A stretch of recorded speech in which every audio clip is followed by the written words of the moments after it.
and welcome back to Neurotalk, Neurotech at Berkeley's Zoom-adapted series where we have the honor of chatting with experts within academia and industry about hot topics in neuroscience and neurotechnology. I'm your host, once again, Emma, and today I'm lucky enough to be joined by Dr. Monica Rivera-Mindt, professor of psychology at Fordham University, as well as president of the Hispanic Neuropsychological Society. So thank you so much for being here, Dr. Rivera-Mindt. Well, thank you so much for having me, Emma. It's such an honor and privilege to be here and with your Berkeley group. This is amazing. Thank you. So I would love to start off with just giving our audience a little bit of a better sense about who you are and what you do within neuroscience. So if you wouldn't mind just getting started with a little bit about your journey to becoming a professor and researcher and kind of how some of your academic and research interests developed. Sure. So I'm a board certified neuropsychologist. I'm interested in brain behavior relationships in humans.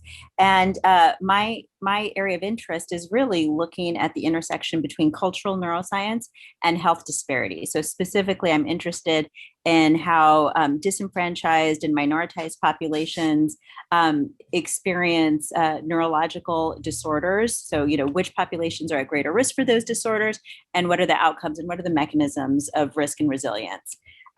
In terms of how I got involved in this area of research. So it's been really an area, I joke that I'm like a black and brown unicorn in neuroscience because people just have not really been interested, on a big scale in my area until probably more recently. I think that the national and international, concern now about structural racism has really, put a spotlight on my work, which I'm really happy about. But I'll say for me, it's, there's this joke about research me search, right?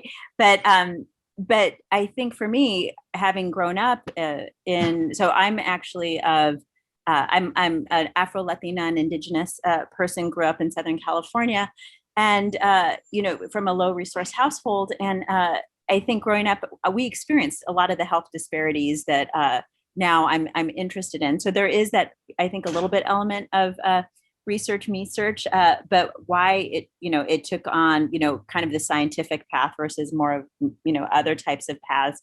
I've always loved science. I've, been so interested in science since I can remember. And my evolution, into research was kind of like not a linear one. It was very kind of circuitous. And I started out thinking I wanted to be a clinician and work with kids, and realized that was not, for me in the end. And, it was by the time I realized that I was really interested in brain behavior relationships while I was still working with children and families. I've lived all over the country. So in the span of 8 years, I lived in all 5 regions of the continental United States. And during those travels, I worked for 2 years as an in-home family therapist and case manager for Orange Person Chatham Mental Health in North Carolina. And while I was there, I was working with kids with significant, really severe emotional disturbances, and they were very clear that there was something going on with their brains. That was very clear. But what I saw also is that there was this real interaction, it seemed like to me, with their environments and kind of cultural disconnects that nobody was prepared for or dealing with. And that really got me thinking about the cultural impact, the sociocultural impact and environmental impacts on brain behavior relationships. And as I continued, my studies and my research, I eventually went to UC San Diego to do my postdoc. And when I was there, I really started focusing in on studying the Latinx population and brain behavior relationships there.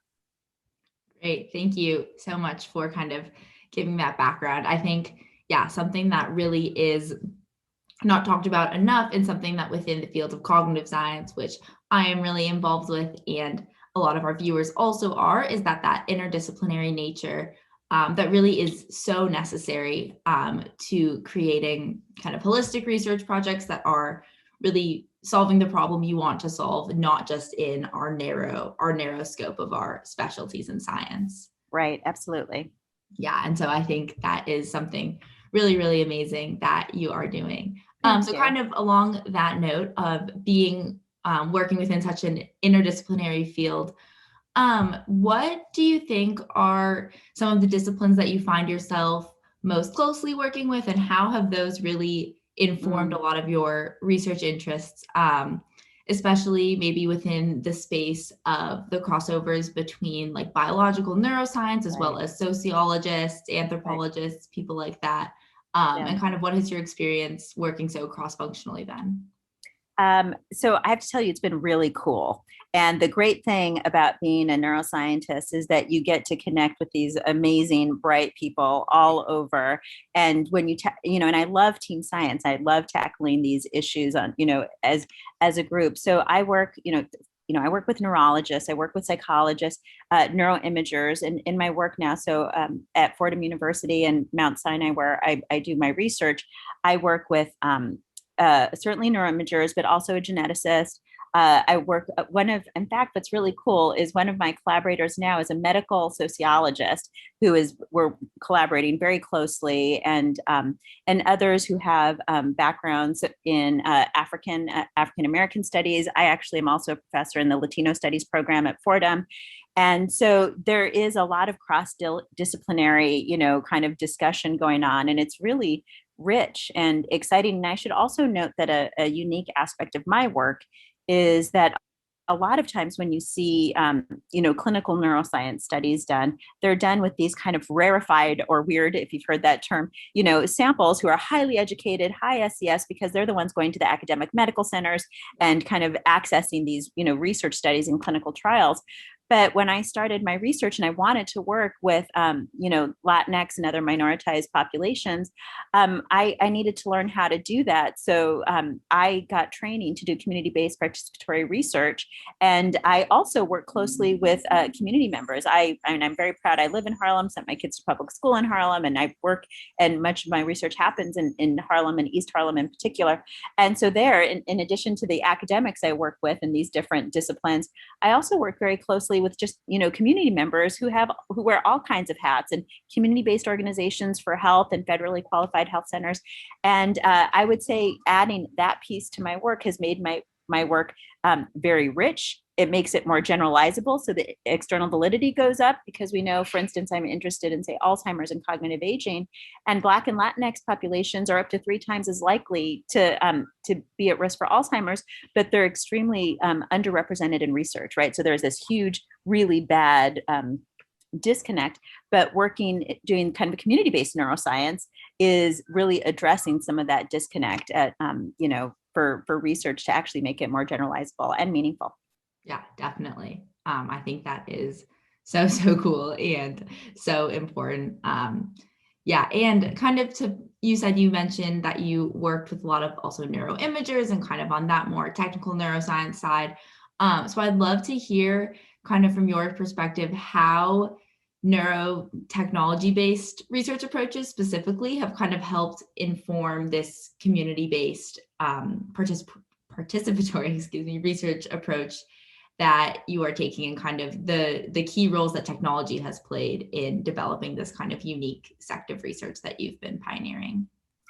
So actually, this is really exciting, because it's not just a unidirectional association where the neuroimagers, and I'm sorry about the sirens. I live in New York City in Harlem, and I'm close to the medical center where I work. I really am in the community. Yeah. So it's not only the biological research that's informing what's kind of going into the community, but it's also vice versa. For instance, as an example, when I started this work, I was only doing structural neuroimaging, just for instance, kind of doing very, basic kinds of scans. But then as, we started seeing what was coming up in those scans clinically and what was happening, we were realizing that we were missing a lot of important information about, say, white matter hyperintensities and vascular contributions to what might be happening at a neuropathological level. And so we've now started getting far deeper into doing different types of scans, so like SWI scans, and really getting into DTI, and now we've also started doing functional neuroimaging at the resting state level.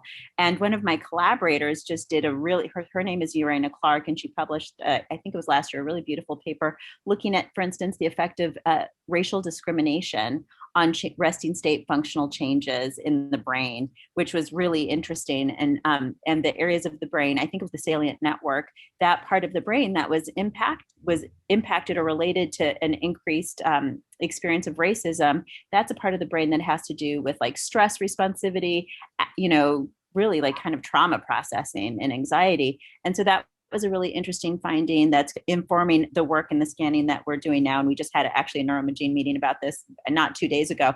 But on the other side, I get to go to the community and talk about these issues and get informed by them so that they can tell me about what we should be thinking about and looking at, and what we're missing. And in that, and I have some preliminary data that we are, hopefully going to be publishing soon. But for instance, especially with the pandemic, this issue of social isolation has been a really profound issue and really difficult, especially in populations that are more collectivistic, where they really need that connection. And what we're finding, at least preliminarily, is that social isolation could be significantly impacting some of these resting state functional neuroimaging indices that we're looking at. So I think when we think about brain behavior relationships, I think we often make the error to our detriment that we're looking kind of at very reductionist types of relationships, but we also have to think the other way around, that our social world, our cultural experiences can actually impact our brains and how they function.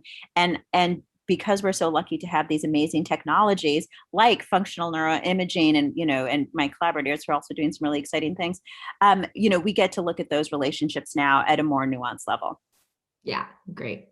It is so, even like within my few years of studying this, I'm only in my third year of undergrad, but seeing how technology has just really developed and how it's able to encapsulate these things, like you said, in a bidirectional way where we can see kind of why this behavior is really affecting even your default mode network, which is something that we kind of think of as really resting state, but I just think it is so amazing. It is really amazing. I agree. It is so great.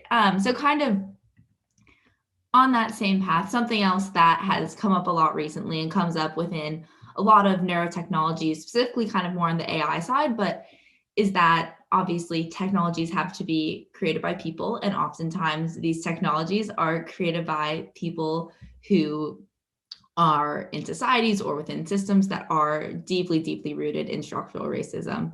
And so I would love to hear your thoughts on what key considerations need to be kept in mind as we're looking at an audience of future innovators and researchers to be actively anti-racist in our technology developments.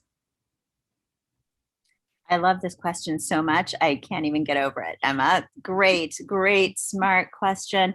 So important. And, of course, there was that big controversy with Google about this and the searches and racism, and they really shine such a light on this issue. And it's really important because we're going to train all of our AI technologies to just reflect the racism in our, in ourselves, in our society.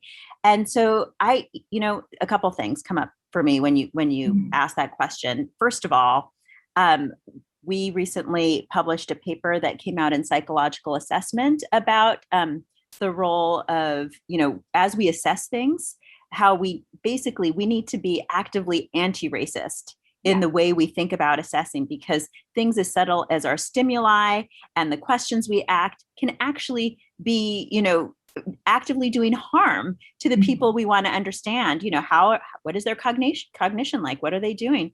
And so I want to start with that point. So this is something I've been thinking about a lot. And on that point, I think we all have to address our professional complicity and to really keep our eyes open and to look at the stimuli and look at the items and think with, that with cultural humility and with fresh eyes, how something can be racist and doing harm, and what you can do about it. And I realize as students or trainees, it's harder, right? Because you're not established, and you need to get input and help from your mentors at every step. But even with that, I think that there are ways to do this, to shine a light and get help. And if anybody is confronted with a situation and needs advice, again, Hispanic Neuropsychological Society has been doing great work in this space. our work has now helped support new organizations, the Society for Black Neuropsychology and Asian Neuropsychological Association and Queer Neuropsychological Society. And all of us are really focused on these issues. And you can go there, join up, get help, get connected with trainees to figure out, ways to support each other when you navigate these issues, because they're really difficult. But I think that that article is a really useful place to start to think about these issues. We highlight as a case example the Boston naming test, which has been used in over 27,000 articles, and that test has a noose in it. Like, just think about it, it has a noose in it. And so, what must it be like, right, to be a person who comes from that legacy of lynching and then be asked to do a cognitive task that has a noose. And it's crazy that it's gone on this long, but it has. So inciting generational trauma. Yeah, absolutely. And also when you're working with people who have psychiatric and histories, and it could also trigger concerns around suicidality and risk. So I think we have to, and that's an example of like a tried and true test that has been around for a really long time and continued. But to your other point about developing AI technology, actually one of my other grants that's funded by the NIA, we're actually trying to develop new ways to screen for cognitive impairment using machine learning techniques, so AI through machine learning. And we're trying to train these algorithms to go into either audio records in patient client interactions with permission, so that people sign a consent to do this, or to go into the actual medical records at Mount Sinai and Northwestern, where we're doing this work.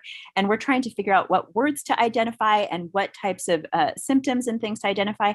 And it turns out that that's not an easy task. And so we are really working hard to get focus groups with diverse clinicians to get input on how to identify the words to train the algorithms. But the key even there, it's who's going to be in the room. Yeah. Who's gonna right? Yeah, and who's gonna train the algorithm? And if it's all like one gender, one person of one ethnocultural background with kind of one type of training, you're gonna get one very clear pathway to those algorithms. But again, because we're trying to identify cognitive impairment in a diverse patient population, we need people with diverse experiences, and so that's something that we're actively working on right now. And it's not easy. It's hard, but we need to have people from different backgrounds at the table for all of these discussions, because it improves our decision making. It makes our decision making better. It improves the whole process. Definitely. Thank you. Yeah, those are such important things to talk about, and it is so inspiring to hear all the current work that you and your colleagues have been putting into this. And also, we will link all of the papers that we've mentioned in this below for anyone who is interested. So kind of going along the same tangent of advice towards younger aspiring neuropsychologists and neurotechnologists, do you have any kind of general advice for someone that really wants to break into this field and especially wants to do so, like we were just mentioning, with social impact driving the outcomes of their work? Obviously, all of us who want to go into neuroscience and medicine, we all want to help, but there is just a unique, I feel like, type of drive and nuance that has to go into driving work that truly is community-based and is having these direct impacts on the people that the research aims to help in the first place. Another really good question.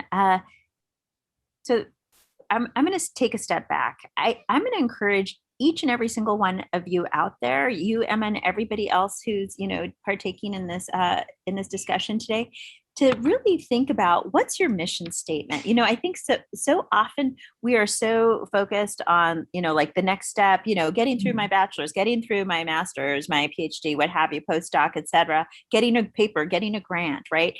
But if you take a step back and really think strategically about what you see as the vision for your work, like what it is that you want to have happen. So if you want to have a social impact, then make that part of your mission statement, right? So, my mission statement is to understand and address, brain health disparities, in my work, in my lifetime, that's my hustle, that's my goal. And then as I go through every single decision point in my career, every time I'm asked to talk to somebody, every time I do whatever it is, I think with that vision and mission in mind about how aligned it is with that mission. And also, so that's one thing. So really taking that step back in that breath and having a reflective practice about what you do to make sure that what your actions are in alignment with your mission. Mhm. The second thing I'm going to recommend is, to look at who's doing the work like you're doing right now and ask them, right? So for me, when I was trained in neuroscience and neuropsychology and just basic like research methods, there were no classes to teach me how to work with diverse populations and to do community-based work. And I just want to be very clear about this too, because you see me as a diverse, and I should have also mentioned, so I use she, her, pronouns. I'm a cisgender, heteronormative, as I said, Afro-Latina Indigenous woman. But because of all these different intersectional identities that I have, that does not make me competent to do the research with the populations I want to work with, even if I am in alignment from that identity perspective. I had to learn, just like you would have to learn, like anybody. And I think what I'm saying by this is we need to have a lot of cultural humility and know that the work to become competent is for all of us. So it's for you and it's for me, and to gain that expertise. And if it's not part of your formal training programs, then you need to, it's incumbent on you to figure out ways to get that additional training exposure, and to always be thinking about how you can become more culturally responsive and culturally humble, checking yourself, getting the information that you need, and then getting practice with the populations that you're most passionate and interested in working with, and getting that, experience. And there are great labs all over the country where you can get that experience. And if people are fired up and want to get information, I'm on Twitter. I love Twitter. So you can find me on Twitter. That's my natural habitat. And I'll be happy to answer any additional questions you have if you're somewhere where you're not sure kind of like where to go or what to do next as well. Great. Thank you for that. And so finally, this is our last fun question that I just love to ask everyone that comes on. So resources, scientific feasibility, totally aside, if you could create one piece of technology to help with either your personal interests or your research interests, about one piece of brain-related technology, what might it look like? Oh my goodness, that is a big idea question. I love it. I love it. Thank you.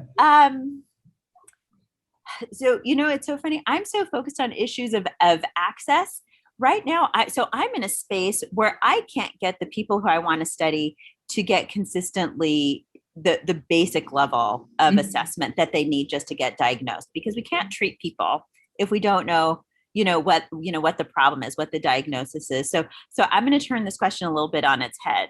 I would be really excited to see everybody, no matter where they live, regardless of their, kind of socioeconomic status, no matter any of those things, to have equal access to the neuromedical, neuroimaging, including full, from structural MRI to PET, which we need for Alzheimer's identification, or we can use, to have that same access to gold standard evaluations, to be able to get a good and thorough workup with just our current technologies. Why don't we start there? For instance, in Puerto Rico, they don't have, the kind of core academic institutions, they don't have the same access to some of the neuroimaging technologies and some of the radioactive isotopes that you need to do like PET, which to me that's crazy, right? Like that's crazy. And so that would be a first step. And as a next step, I think after that would be to have more user-friendly ways that are non-invasive, faster, to get more people appropriate, effectively scanned, so that we can understand what's happening with both brain structure and function, because there are those external barriers with access, but also it's hard for some people just to be in the scanner for so long, to stay awake long enough for the resting state portion. And those types of kind of increasing access and limiting patient burden would be great. Yeah.